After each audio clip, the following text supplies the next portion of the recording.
Good morning and again welcome back to my daily blog. আমি আবারও চলে এসেছি আজকে নতুন আরেকটি ভিডিও নিয়ে। আমার রেজিস্ট্রি তো চলে গেছে বৃহস্পতিবারে, আজ হচ্ছে রোববার। তবে দিদি বাপিদা এখনও এ বাড়িতে আছে। বেশ অনেক দিন পর এরকম হলো যে দিদি বাপিদারা এ বাড়িতে স্টে করছে বলতে ওই কাজ করছে ঠিকই, তবে এ বাড়ি থেকে। এক তো রোববার, আর দ্বিতীয়ত জামাই আছে আজকে বাড়িতে, তো ভালো মন্দ খাওয়া দাওয়া তো হবেই। দিদি বাপিদা সকাল সকাল বাজারে গিয়ে বেশ অনেক কিছু বাজার করে এনেছে। মা এদিকে রান্নাও বসিয়ে দিয়েছে। দুপুরের একরকম আইটেম হবে এবং রাতের একরকম আইটেম হবে। দুপুরে এখন মা আর মাছের ঝোল করছে সর্ষা দিয়ে। রাতেও বেশ অনেক কিছু রান্না হবে, তার প্রিপারেশন দিদি দুপুর থেকেই করে রাখছে। আমি যদিও বা আজকে রান্নাঘরে কিচ্ছু করব না, আজকে আমার কাজ আছে। চলে আসলাম ঘরে। বিয়েতে কী কী উপহার পেয়েছি সেগুলো তোমাদের দেখাবো বলে। প্রথমে যেটা পেয়েছি সেটা হচ্ছে একটা রূপোর ছোট্ট শিব ঠাকুর। শ্রাবণ মাসের শুরুতেই এত সুন্দর একটা উপহার পাবো সত্যিই ভাবিনি। কি সুন্দর না জিনিসটা। এরপর দেখাবো হচ্ছে ও বাড়ি থেকে যেটা দাদা দিয়েছে। দাদা তো আমাকে একটা শাড়ি দিয়েইছে, তার সাথে ইয়াররিংটাও গিফট করেছে। খুবই সুন্দর একটা ইয়াররিং। মা তো আমায় বলেছে সবসময় পরে থাকতে। আমি যদিও সবসময় কানের পরে থাকতে পারি না, তবে কানেরটা এতই সুন্দর আমি রেগুলার পরারই চেষ্টা করব। আমাকে তো ইয়াররিংটা দিয়েছে ও বাড়ি থেকে, আর রাতুলকে দিয়েছে মা একটা ঘড়ি কিনে। যদিও বা ঘড়িটা এটার মধ্যে আর নেই, রাতুলের কাছে আছে, তবে যেদিন ওর হাতে পরা দেখব তোমাদেরকে দেখাবো। এরপর পেয়েছি একটা শোপিস। এই যে সুন্দর দেখে গালে হাত দিয়ে বসে থাকা পুতুলটা দেখতে পারছো, এই সেম পুতুল আগে থেকে আমার ঘরে একটা আছে। লাস্ট মেকআপ ব্যাচে আমার স্টুডেন্ট আমায় একটা গিফট করেছিল, তবে সেটা একটু ডার্ক কালারের। তার জন্য কি হয়, আমার টিভি ক্যাবিনেটে সেটা ফুটতে চায় না। ভালোই হয়েছে একটা লাইট কালারের পেয়েছি, এটা আমি রেখে দেব। আর ওটা যদি দিদি নিয়ে যাবে, নয়তো ও বাড়ি পাঠিয়ে দেবো। এরপর দেখাচ্ছি বিয়েবাড়ির বিশ্ববিখ্যাত গিফট, যেটা ছাড়া বিয়েবাড়ি সত্যিই অসম্পূর্ণ। সেটা হচ্ছে কাপ প্লেটের সেট। প্রথমে একটা পেয়েছি শুধু কাপের সেট, এটা তো খুবই সুন্দর। আর তার সাথে আরেকটা পেয়েছি যেটাতে প্লেটও আছে। এটা দিয়েছে আমার পাড়ার এক জেঠিমণি, মার বেস্ট ফ্রেন্ড বলা যেতে পারে। এটা স্পেশালি মার জন্যই দেওয়া, এটা মনে হয় না আর আমার জন্য দিয়েছে। এরপর আরেকটা জিনিস দেখাচ্ছি, যেটা সত্যি খুবই সুন্দর একটা জিনিস। যদিও এটা সবসময় আমি ইউজ করতে পারবো না, কারণ পুরোটাই কাচের। তবে দিওয়ালির সময় যখন ঘর সাজাই বা অন্যান্য অনুষ্ঠানে যখন ঘর সাজাবো, তখন এটা আমার খুবই কাজে লাগবে। এটাকে আমি অনেক রকমভাবে ডেকোরেশন করে ঘরে সাজিয়ে রাখতে পারবো তখন। এরপর পেয়েছি একটা রাধাকৃষ্ণের ছবি। কি সুন্দর না, এটাকে ভেবেছি আমি বারান্দায় সাজিয়ে রাখবো, বেশ সুন্দর লাগবে দেখতে। আচ্ছা, গিফটগুলো দেখাতে দেখাতে তোমাদের একটা জিনিস বলে দিই।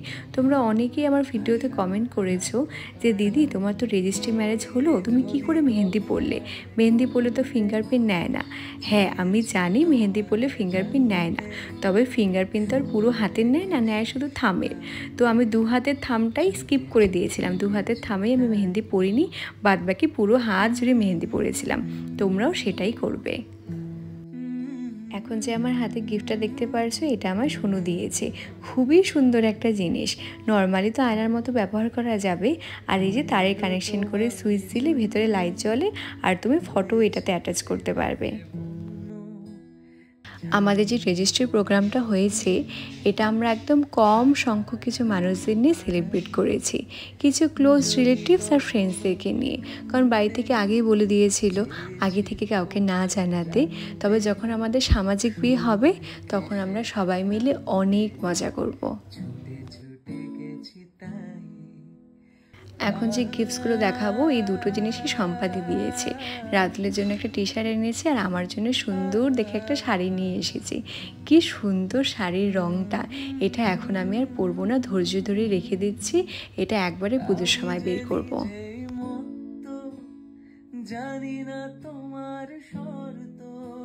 হলুদ রং তো বরাবরই আমার ভীষণ পছন্দের একটা রং, আর আমার মনে হয় এই রংটা আমাকে মানায়ও বেশ ভালো। আর শাড়িটার কথা তো কিছু বলার নেই, দেখতেই পারছো অপূর্ব একটা শাড়ি।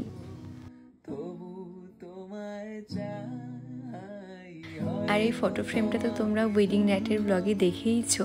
এটা আমার বান্ধবী যে কেক বানিয়ে এনেছিল তনু, ও আমাকে এটা গিফট করেছে। আমাদের ফটো, তার সাথে আমাদের বিয়ের ডেট। এই হচ্ছে সমস্ত গিফট যেগুলো আমরা পেয়েছি, আর তার সাথে আশীর্বাদে আমরা দুজনেই পেয়েছি অনেকগুলো টাকা। দেরি না করেই চলে গিয়েছিলাম স্নান করতে, এখন তৈরি হব। আজকে আমার আবার একটা বিয়ে সাজানোও আছে।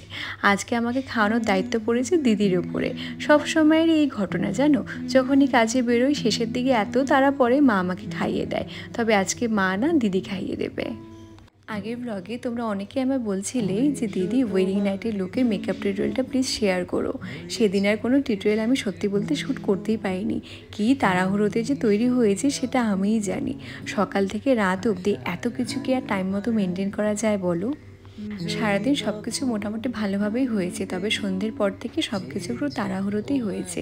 বিশ্বাস করবে না, সেদিন রাতে আমরা একটা ফুচকা স্টলও বসিয়েছিলাম, তবে একটা ফুচকা যদি আমি খেতে পারি, এতটাই তাড়াহুড়োতে সব কিছু হয়েছে। ও বাড়ি থেকে দাদা যে আমায় কানেরটা দিয়েছে, এই যে কানেরটা একটু পরে নিচ্ছি। কানেরটা ছোটো মোটো আছে তো, এদিক ওদিক পরে গেলে খুব সুন্দর দেখাবে। আমি যে নিজেই মত জানি না তোমার শর্ত। তৈরি হয়ে গেছে, এদিকে খাওয়া হয়ে গেছে, তো চলো এখন কাজে বেরোই। আমি তো যাব কাজে, আর এদিকে ঠাম্মার দাদু যাবে পিসির বাড়িতে। তাই বললাম আমার সাথে বেরোও, আমি তোমাদের সাফারি স্ট্যান্ডে নামিয়ে দেবো। তোমায় চাই, হয়তো তোমারই জন্য হয়েছি প্রেমে যে বন্য, জানি তুমি আশার হাত বাড়াই। কাজে যাওয়ার পথে একটা উপহার পেলাম, এই যে টুকুস করে মাথায় এত জোরে লাগলো। তোমায় জানতে শুরু থেকে শেষ প্রান্তে। ঠাম্মাদের সাফারি স্ট্যান্ডে নামিয়ে আমরাও এই তো কাজের দিকে রওনা দিলাম। আজকের আমার লোকেশন হচ্ছে কোচবিহার মহিষবাতানে, খুবই কাছে, খুব একটা বেশি সময় লাগে না যেতে। আর এই যে বাড়িতে আমি সাজাতে আসছি, এ বাড়িতে আমি আগেও এসেছি। আজকে যে ব্রাইড, তার দিদিকে আমি 3 বছর আগে সাজিয়েছিলাম, আবার 3 বছর পরে বোনকে সাজাতে এসেছি। 3 বছর আগে বড় দিদির বিয়ের সময় ছোট বোনকে পার্টি মেকআপের জন্য সাজিয়েছিলাম, আর আজকে সাজাবো ব্রাইড হিসেবে। এই যে দাঁড়িয়ে আছে দিদি, এই দিদিকে আমি 3 বছর আগে ব্রাইড হিসেবে সাজিয়েছিলাম। আজকে দিদিরই বোনের বিয়ে।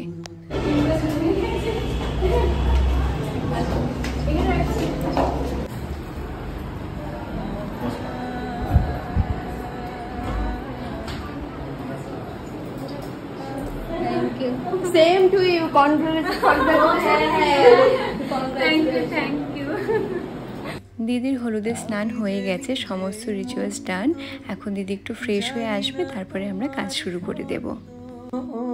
আমি যে নিজেই মত জানি না তোমার শর্ত, যদি বা ঘটে অনর্থ। আজকে যে দিদিকে সাজাচ্ছি এবং 3 বছর আগে যে দিদিকে সাজিয়েছিলাম, দু বোনেরই একটাই সমস্যা, সেটা হচ্ছে প্রচণ্ড পরিমাণে দুজনেরই সোয়েট প্রবলেম। কিন্তু দুজনেই কিন্তু এই প্রচণ্ড গরমেই বিয়ে করেছে। যাই হোক, 3 বছর আগে যখন বড় দিদিকে সাজিয়েছিলাম তখন তো ওয়াটারপ্রুফ মেকআপ ছিল না, থাকলেও আমার কাছে ছিল না, এমনি মেকআপই করেছিল, যেটা এইচডি মেকআপ ছিল। তবে আজকে এই দিদি কিন্তু ওয়াটারপ্রুফ মেকআপ করেছে। আজকে ব্রাইডের সাথে সাথে ব্রাইডের দিদি, ব্রাইডের মা, আরও একজন দিদিভাইয়েরও কিন্তু পার্টি মেকআপের বুকিং ছিল। সবাইকে করতে করতে বেশ একটু লেটই হয়ে গেছিলো, আর লাস্টের দিকে একটু তাড়াও পড়ে গিয়েছিল, তাই সবটা খুব ভালো করে ভিডিও করতে পারিনি। এখানে ঘরের আলোতে মেকআপটা দেখাচ্ছে তো, তাই ফেসটা একটু ম্যাট দেখাচ্ছে, তবে লাইট দিয়ে দেখালে তোমরা বুঝতে পারতে খুব সুন্দর একটা গ্লো চলে এসেছিল। দিদির মা এখন দিদির নজর কেটে দিচ্ছে, তারপর দিদি ভেন্যুতে যাবে। এই দিদিকে কিন্তু আমি রিসেপশনেও সাজিয়েছি, সেটার লুকটা তোমাদেরকে এই ব্লগে আমি শেয়ার করে দিচ্ছি। তোমায় জানতে শুরু থেকে শেষ প্রান্তে ছুটে ছুটে গেছি তাই। সমস্ত পার্টি মেকআপের কাজও হয়ে গেছে এবং অনেকটাই লেট হয়ে গেছে যেহেতু পার্টি মেকআপ ছিল। তো চলো এখন আবার বাড়ির দিকে রওনা দেওয়া যাক।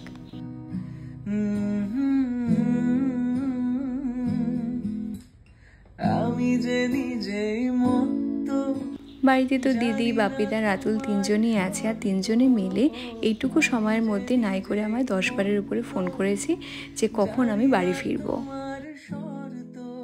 বাড়ি যাওয়ার পথে ড্রাইভার দাদা সম্পাদিকে মোমো খাইয়ে বাড়ির জন্য মোমো নিয়ে এই তো চলেও আসলাম বাড়িতে।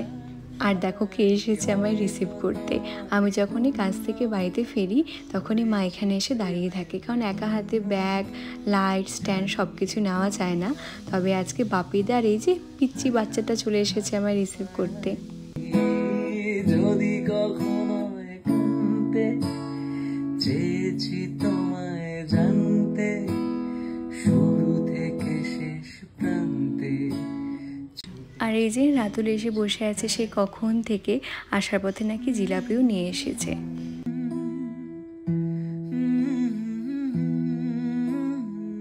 আমাদের বেশ অনেকক্ষণ ধরে একচোট গল্পও হয়ে গেছে, মারপিটও হয়ে গেছে। এবার মা ও ঘর থেকে ডাকছে খাওয়া দাওয়ার জন্যে, তো চলো খেতে যাই।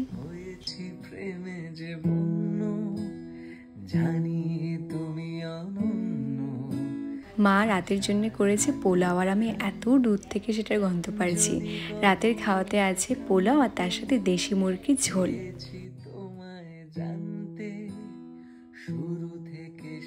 আজকের পোলাওটা স্পেশালি রিকের জন্য করা হয়েছে, কারণ আমার রেজিস্ট্রির দিন পোলাও বা ফ্রাইড রাইস কোনোটাই করা হয়নি। আর রিক যেহেতু ঝাল জিনিস খায় না, তার জন্যে সেদিনও শুধু ডাল দিয়ে ভাত খেয়েছিল। আমার মার এত কষ্ট লেগেছে যে মায়ের বিয়েতে এসে ও শুধু ডাল দিয়ে ভাত খেয়েছে, তার জন্য আজকে ওকে পোলাও করে খাওয়ানো হলো। প্রথমে বাপিদা, রাতুল, রিক ওরা তিনজনে খাচ্ছে। ওদের খাওয়া হয়ে গেলে তারপর মা, আমি, দিদি আমরা তিনজনে খেয়ে নেব। একচোট গল্প তো খাওয়ার আগে হয়েছে, এখন খেতে খেতে আরও একচোট গল্প হবে। তো চলো গল্প করতে করতে এখন খেয়ে নিই। এই ছিল আজকে ছোট্ট একটা ভ্লগ। আশা করছি ভিডিওটি তোমাদের সবার অনেক অনেক ভালো লেগেছে। তোমাদের সাথে দেখা হবে অন্য কোনো সুন্দর একটা ভিডিওতে। ততক্ষণের জন্য সবাইকে টাটা, বাই।